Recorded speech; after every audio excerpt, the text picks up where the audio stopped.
Iskandarian, physiotherapist and founder of Nobody. The role of Nobody is to provide you the possibility to think outside the box.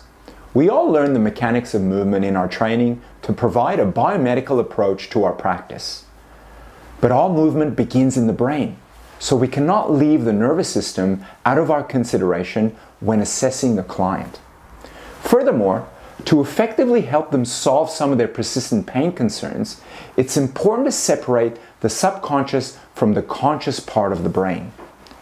On a physical level, the human brain consists of approximately 100 billion nerve cells that are linked together by trillions of actions called synapses. So you can imagine the volume of processing that needs to be done to make sense of our world. As a matter of fact, the subconscious nervous system processes a further 11 million bits of information per second versus our conscious part that only handles 40 bits per second. When we understand the subconscious, it can give us an incredible insight into how a person makes decisions, the motivations behind them, and their beliefs. To make sense of the nervous system is to make sense of life. Let's go meet Robbie Moore, a practicing psychotherapist in Sydney, to help us dive deeper into the understanding of the subconscious and how it manifests itself in our client.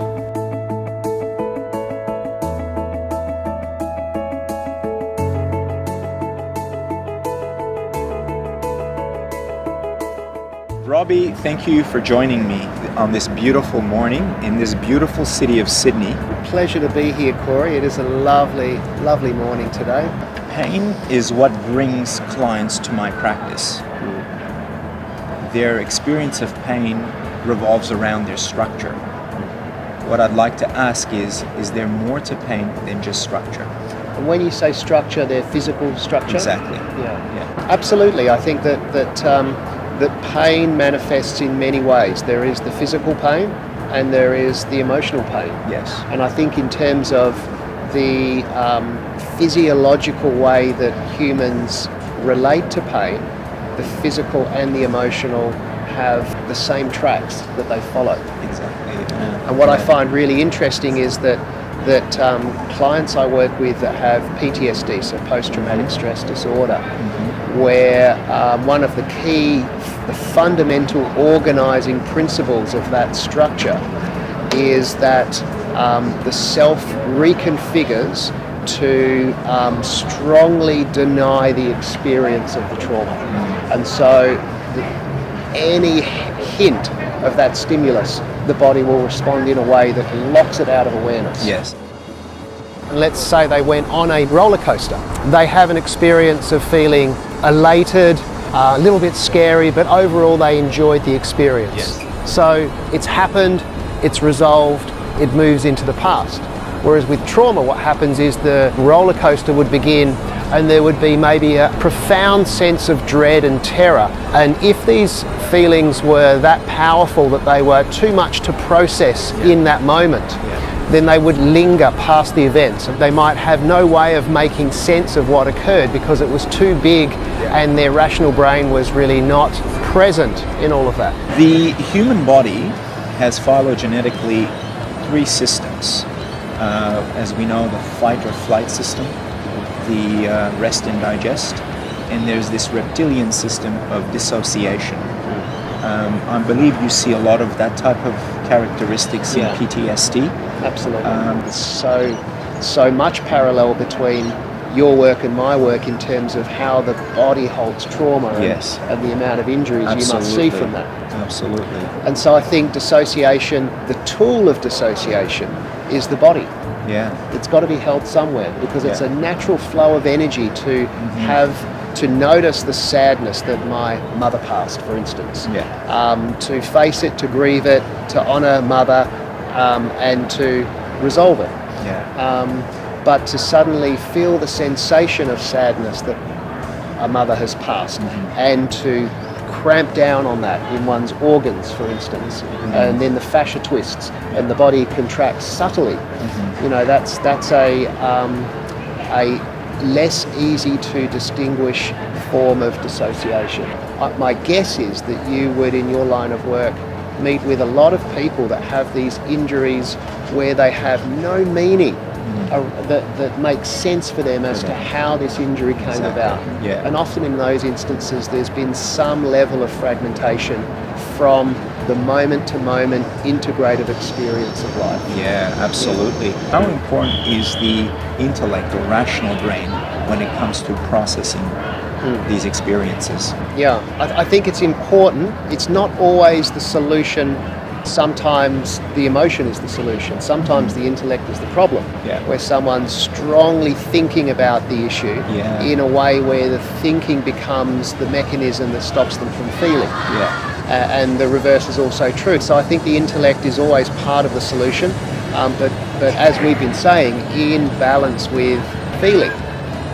So when we have an experience that we can't make sense of, then we are in a feeling state, but not necessarily in relationship to the experience. We're kind of getting thrown around by or flooded by the feeling. So the feeling is having us rather than us having the feeling. And when that's the case, typically what's occurring is a sense of self is not present. That is that there is an experience occurring. The nervous system is working in relationship with the brain and an experience is being had. But there is not an experiencer observing the experience. I also pay attention to facial features when they're dialoguing their condition or their trauma. Do you use that type of approach as well to make sense of what they're trying to say, really, from their bodily mannerisms or their facial expressions? It's wonderful to hear that someone in your line of work's using that approach, because it's really working with the person rather than the presenting injury.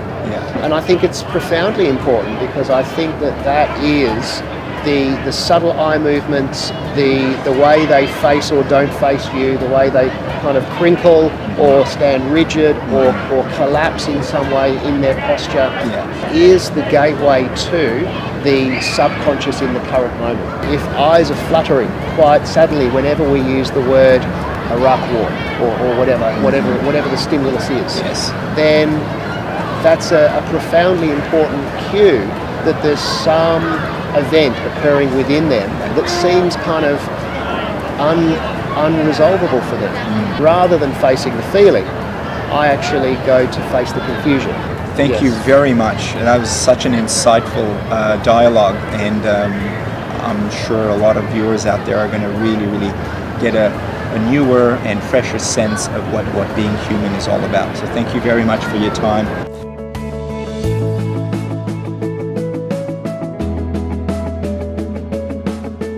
It was great to hear Robbie expand a bit more on this fascinating science of our subconscious. Today, we learned that the subconscious has a deep impact on the way people perceive pain. In Module 4 of Nobody, we will discuss the non-duality of the nervous system, the central and autonomic nervous system, how the flight or fight state hijacks vagal tone, and how we can reverse it to help the body heal, how to synchronize brain hemispheres, the conscious and subconscious mind, and how the latter governs behavior and thus decision making. We will learn about cranial nerves and their implication in musculoskeletal dysfunctions, the spine, the home of the spinal cord and its implication in chronic pain, how to communicate with the nervous system to gain an in-depth impression of dysfunction or illness, and finally, how human gait is the gateway to the subconscious. I invite you to join me on this journey to discover the human behind the body.